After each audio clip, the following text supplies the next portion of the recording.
Olá pessoal, tudo bem? É um prazer estar participando aqui da 5ª edição do Congresso de TI. Eu me chamo Renan Assunção, sou coordenador de TI e também sou palestrante nessa parte de tecnologia da informação. Bom, a gente vai abordar aqui hoje conceitos de BPM, tá? Voltado para a notação de BPM. Essa prática ela é muito utilizada nas empresas e por esse motivo eu quero mostrar um pouquinho para vocês, ok? Vamos lá para o conceito inicial. O que é BPM? BPM são notações para modelagem de processos de negócio, tá? É um padrão de modelagem onde nós usamos figuras e formas para demonstrar como funciona o negócio da pessoa. Isso facilita bastante como o entendimento das pessoas que não conhecem o seu negócio em si, ok? Vamos mostrar agora, falar sobre um conceito básico de BPM. Pode ser compreendido por análise de negócio técnica de usuário e todos os processos envolvidos no negócio. Como seria isso?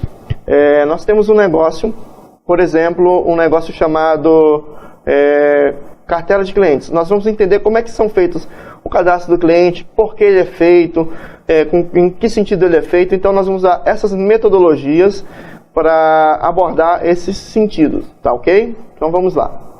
Elementos BPM. Então aqui vou mostrar basicamente para vocês os elementos básicos do BPM, tá? Que são os objetos fluxo, objetos de conexão, os artefatos e os slilearns, ok? Vamos mostrar agora os objetos de fluxo, tá? Existem 3 objetos básicos no BPM, tá? Que são as atividades, os eventos e os gateways decisivos. Esses gateways, as atividades e os eventos, existem mais de um tipo de notação. A gente vai estar abordando principalmente as partes básicas.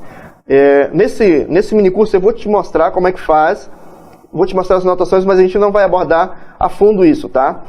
Futuramente, se vocês tiverem alguma dúvida ou alguma sugestão que vocês precisarem, vocês me passem um e-mail e a gente vai tirando ao decorrer do tempo, ok? Objetivos de fluxo de atividade. Quais são os tipos de atividades que existem hoje num processo de BPM, tá? Eu vou abordar os 2 principais, que são as tarefas e os subfluxos, e futuramente, se vocês tiverem alguma dúvida, vocês me passam um e-mail e a gente vai abordando isso com mais detalhes. Eu vou mostrar a figura, no entanto, não vou abordar devido ao tempo, ok? Então vamos lá. Tarefas. Toda vez que vocês forem fazer uma tarefa num cenário de BPMN, vocês vão usar essa representação de um retângulo, um escrito tarefas, tá? Mas, por exemplo, se vocês vocês têm uma tarefa, um processo grande, e vocês não querem mostrar esse processo, vocês podem dividir isso, tá? A gente cria isso como um processo de subprocesso, onde você pega um processo, você mostra na notação o processo, no entanto, visualmente ele não fica visível, ele fica oculto. Quando você clicar no subprocesso, ele vai aparecer o processo que você está participando. Agora nós vamos falar, vou te mostrar algumas notações também de atividades. No entanto, a gente não vai mostrar muito agora a fundo, mas ele é usado bastante no BPM, tá? Que são as atividades usadas por software, tarefas de serviço e tarefas de repetição, tá? Cada uma tarefa, quando você olha o retângulo, ele tem uma figura simbolizando isso. Por exemplo, no software, ele tem um desenho de um quadradinho. Na tarefa de serviço a gente tem uma engrenagem, e nas tarefas de recepção é como se fosse um envelope. E existem outras tarefas também, tá? Script, tarefa manual e tarefa referencial. Aqui nós vamos mostrar para vocês um exemplo básico de como funciona iniciar um processo, tá? Aqui nós temos algumas atividades onde a gente iniciou com a bolinha verde. Incluímos uma tarefa que foi informar sobre o veículo, enviar notificação para o fornecedor, autorizar o pagamento do sistema sim e finalizar o processo. Embaixo nós temos uma representação de informações com outros tipos de atividade, tá? São as mesmas informações, no entanto, não são feitas de forma manual. Subprocessos. Lembrando para vocês que o subprocesso ele pode estar englobado na notação BPM, ok? E dentro dessa notação quando você clicar nessa caixa atividade subprocessos, ele vai te mostrar um outro processo interno desse processo, tá ok? Então, o que seria o subprocesso? Essa notação ela é bem simples, ela é feita por um retângulo também, e tem uma cruzinha a mais, onde você clicar no processo, ele vai automaticamente aparecer esse subprocesso. Aqui nós temos um exemplo prático de como funciona o subprocesso. Aqui nós temos 3 atividades, onde a atividade central é um subprocesso. Observem que dentro da notação BPM, a gente está usando basicamente a notação 2.0. Dentro da notação 2.0, na primeira notação nós temos a imagem do subprocesso, onde ele está de forma oculta, e na segunda figura nós já temos o processo mostrando o subprocesso realmente, ok? Objetos de fluxo gateways. São os gateways. Eles servem para controlar os pontos de divergência do fluxo de decisão. Ou seja, você tem no processo, você precisa tomar decisões no processo. Automaticamente você vai ter que usar os gateways para fazer esse processo, tá?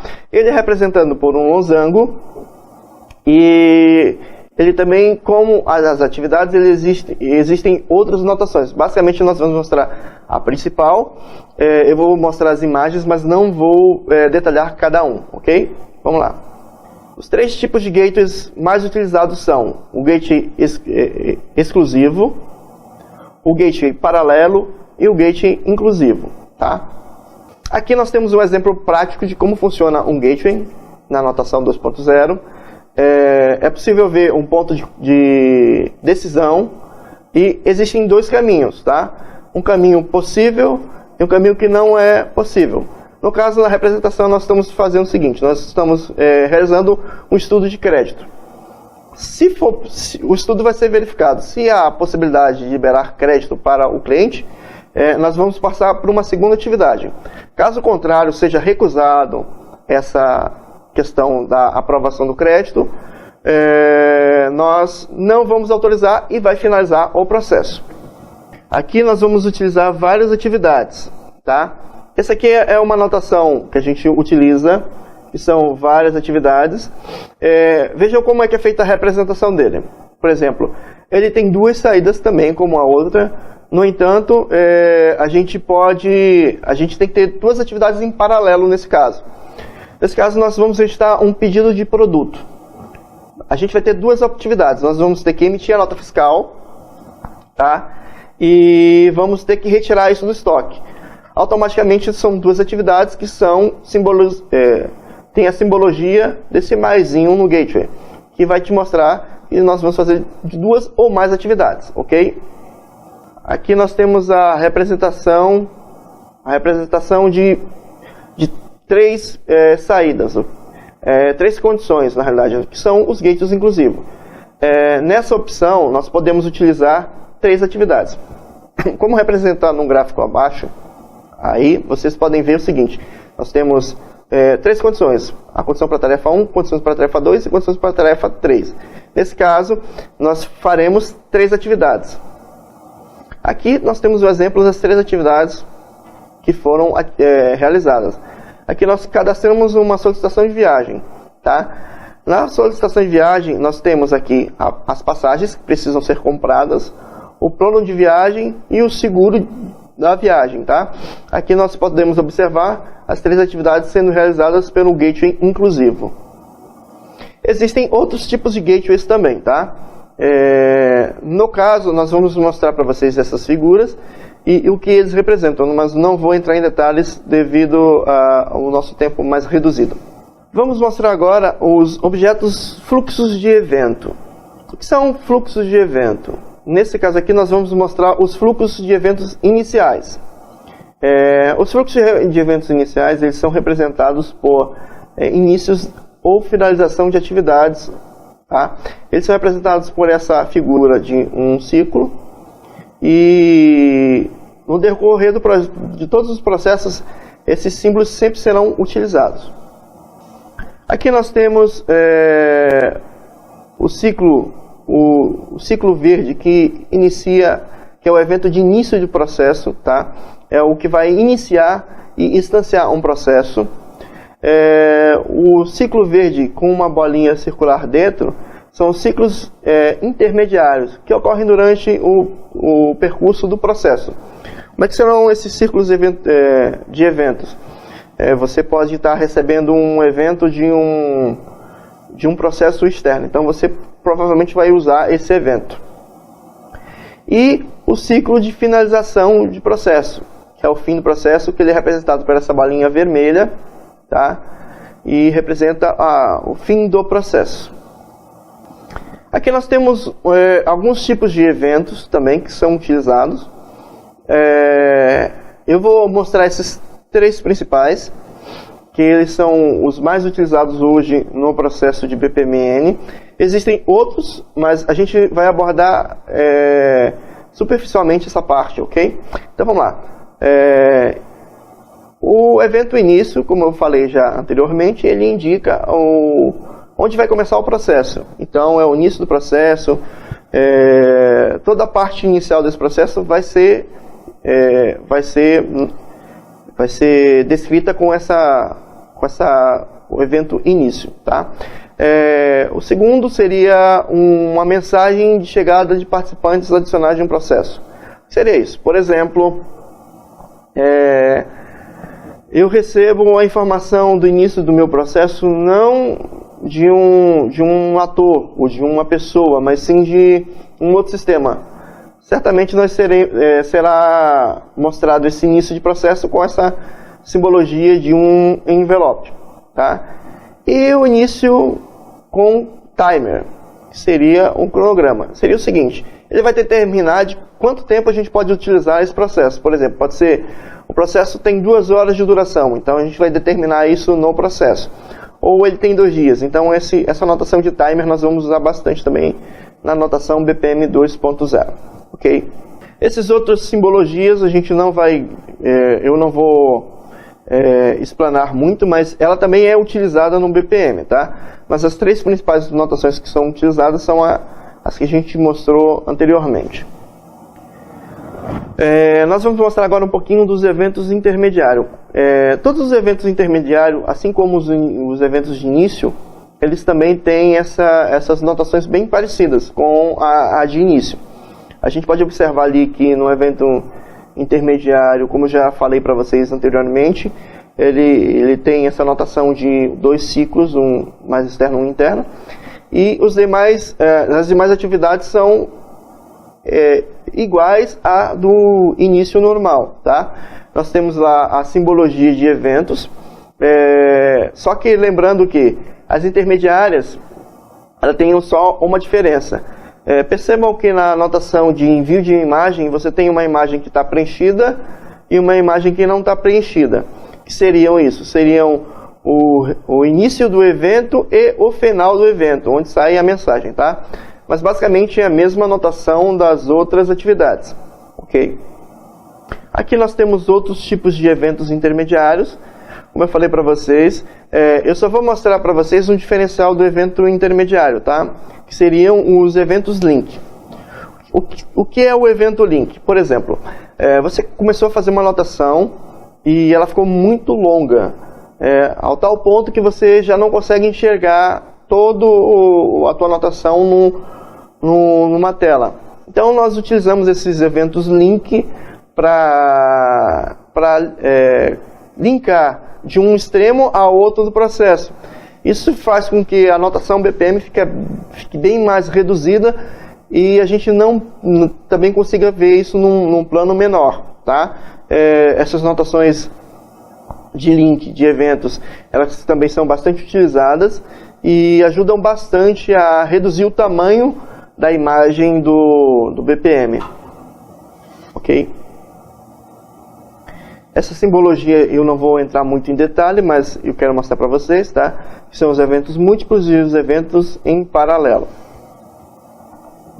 E aqui nós temos um exemplo básico de como funciona os envios de mensagem. Como eu falei para vocês, existem 2 tipos de envio de mensagem. Um que está preenchido e o outro que não está preenchido. Aí no caso nós verificamos que nós temos 2 LANs com atividades e uma mensagem está comunicando com outra mensagem, sendo que nessas LANs nós temos dois setores diferentes, dois setores distintos. Nós temos aí a inscrição de treinamentos e nós temos a logística de treinamento, onde essas duas LANs se comunicam via mensagens, ok? E aqui para também mostrar, exemplificar para vocês a questão a questão dos links, onde aqui nós temos dois links comunicando com atividades diferentes.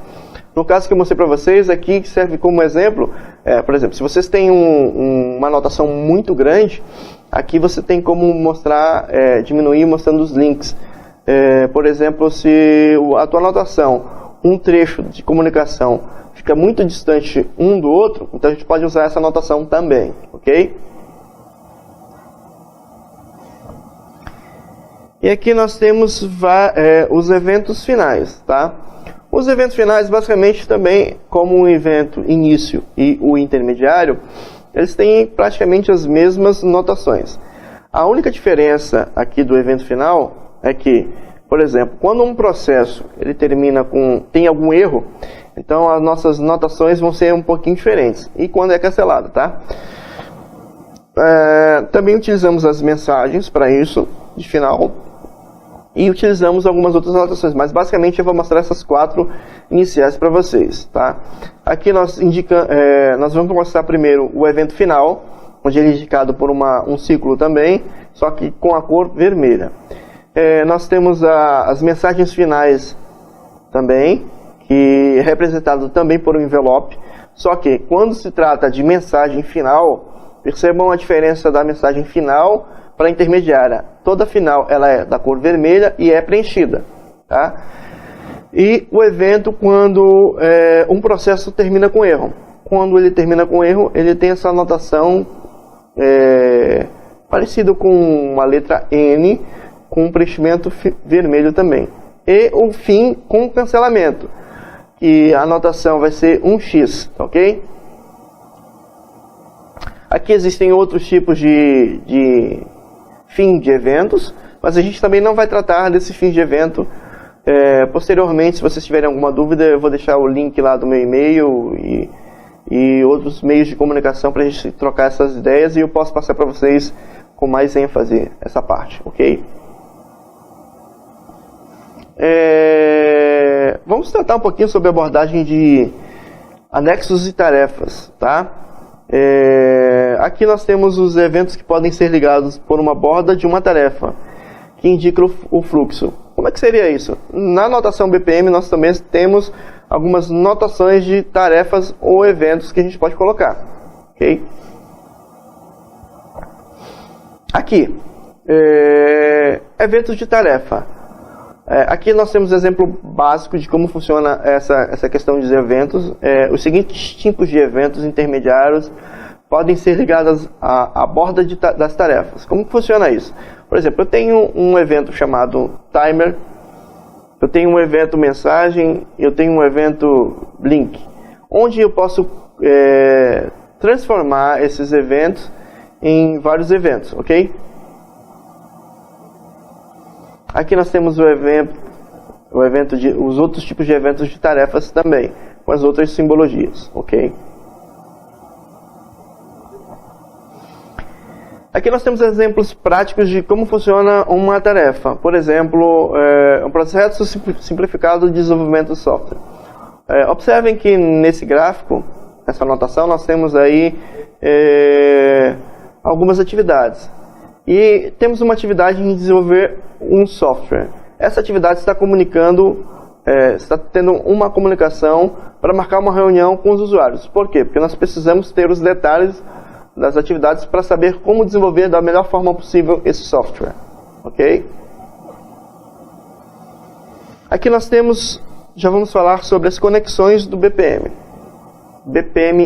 tá? Existem 3 tipos básicos de conexões, tá? As linhas sequenciais, onde são as linhas escritas em preto, tá? Tem uma sequência lógica. As linhas de mensagem, onde elas são pontilhadas e tem uma setinha apontando para onde vai essa mensagem. E as associações, onde são linhas pontilhadas sem uma sequência, não tem uma seta apontando para onde vai. Vamos mostrar aqui um exemplo. Aqui nós temos um exemplo básico de uma linha de sequência, onde o objeto A está se comunicando com o objeto B. Ok?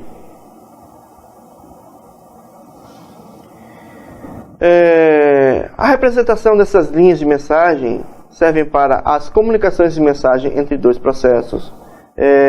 Requerimento de respostas de evento, pode ser para modificar um processo, etc. Ou a representação de sinais.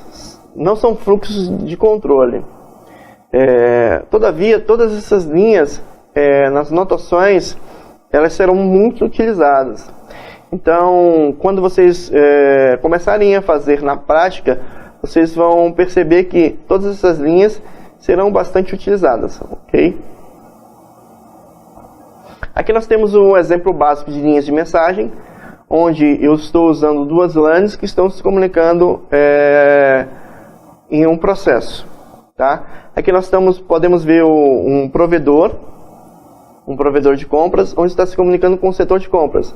A linha pontilhada da compras está enviando uma mensagem para receber essa compra. Então, nesse exemplo, fica bem fácil de entender como funciona a linha de mensagem. Seguindo o exemplo, aí nós temos que enviar a fatura para o setor de compras. Então, na parte de envio de faturas, nós podemos verificar também a linha de mensagem. Okay? Objetos de conexões e ações. Bom, esses objetos eles são usados para associar os artefatos, tá? Esses artefatos mostram entradas e saídas de atividades. E, no geral, a anotação pode ser associada com um objeto. Ok? Aqui nós vamos mostrar alguns exemplos, tá? Aí nós temos uma atividade chamada reavaliar ou aprovar o pedido. Percebam que a nossa associação está feita com um objeto chamado pedido de aprovação, tá? E está associada a uma outra atividade, que seria complementar dados. Vamos falar agora um pouquinho sobre as learns, tá? Os learns. Existem dois tipos de learns, tá? Existe o pool e os learns. Então vamos lá. O que seria os pools? Os pools seria um container de LANs. Como que seria isso? Por exemplo, você tem uma LAN onde você associaria mais de uma dentro. Seria como se fosse realmente a questão de acoplar várias LANs dentro de um pool. Isso é muito normal, vocês vão ter, por exemplo, na prática, vocês vão ter que fazer isso sempre. Imagina que você tem uma empresa de venda de equipamentos, onde você tem vários setores se comunicando. Então, esses setores vão ser, cada LAN vai ser um setor diferente. Por exemplo, nós vamos ter o setor de compras, nós vamos ter o estoque, nós vamos ter a questão de vendas. Então, seriam 3 LANs juntas de um pool, agrupadas no mesmo pool, ok? Aqui nós temos um exemplo de um pool, tá? Vejam que um atendimento de reclamações são várias atividades realizadas aí dentro que estão te mostrando como é que funciona. Essas atividades estão associadas a um único pool.